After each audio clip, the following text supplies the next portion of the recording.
Someone had earlier mentioned that there was a meeting between the Chamber and the Army earlier today, and I'd like to ask all of you, I'm going to read a statement to you, and I want to see if any of you recognize this.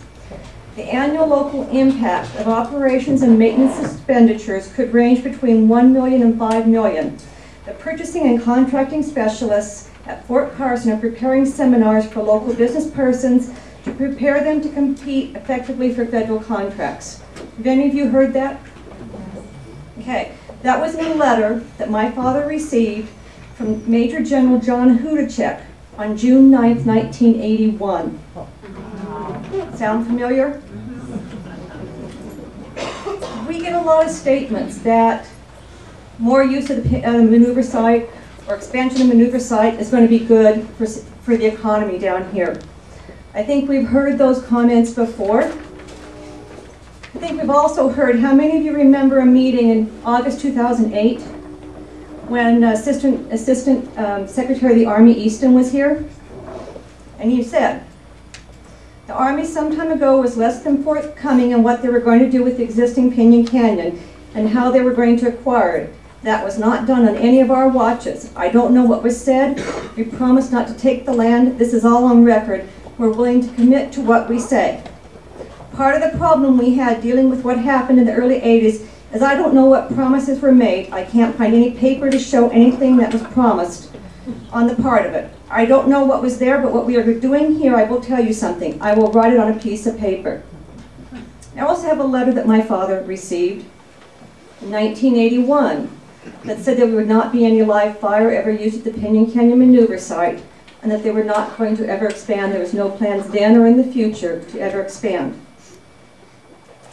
Steve mentioned a few minutes ago about the Opland, but there's one statement in there. I live in La Junta. I also serve in the La Junta Urban Renewal Authority. There's one statement in there that I think ought to really concern everybody that lives in the towns in southeast Colorado. Currently, this plan does not envision acquiring the towns scattered throughout this area, although some of the smaller towns may become available over time if PCMS obtains large adjoining tracts of training. The possibility of conducting training in and around the towns in the vein of the Special Forces Robin Sage exercises in Carolina is potentially an exciting opportunity that 7th ID and Fort Carson will explore. Do we really believe they have the economies of our area in our best interests? Now I want you to think about the other side of the economy. Agribusiness contributes $16 billion annually to Colorado's economy. In the first 6 months of 2010, Colorado's exports of beef products grew 27.3%. You tell me what other segment of our economy grew like that in the early months of 2010. The beef industry is the largest segment of Colorado's agricultural industry, accounting for more than half the state's total cash receipts from livestock and crop production. Los Animas County in 2007, this comes from the U.S. Agricultural Census, livestock sales in Los Animas County were $21,999,000, 86% of the total agricultural sales from this county. In Otero County, same year, livestock sales were $84,458,000. Last year alone, one sale barn in La Junta sold $80 million of cattle. One sale barn. That doesn't count the direct sales, that doesn't count the feeder sales, and it doesn't count the auction sales, the video auction sales. What happens if we lose this? Whether it is increased use of the current maneuver site or expansion of the maneuver site. My father is 96. He remembers the Dust Bowl very well. And my family's been on their ranch since 1901. If you look at the maps of the Dust Bowl, look where the red target is, the worst area. It's right over the top of the current maneuver site and the areas around it.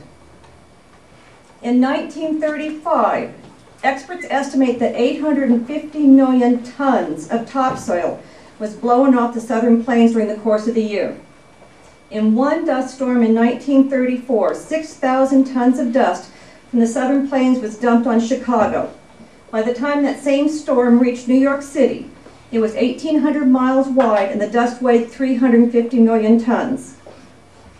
If you've read any of the oral histories from the Dust Bowl, if you've read Tim Egan's book, The Worst Hard Times, listen to the people in there talk about the effects the dust had on their health and on the health of their cattle.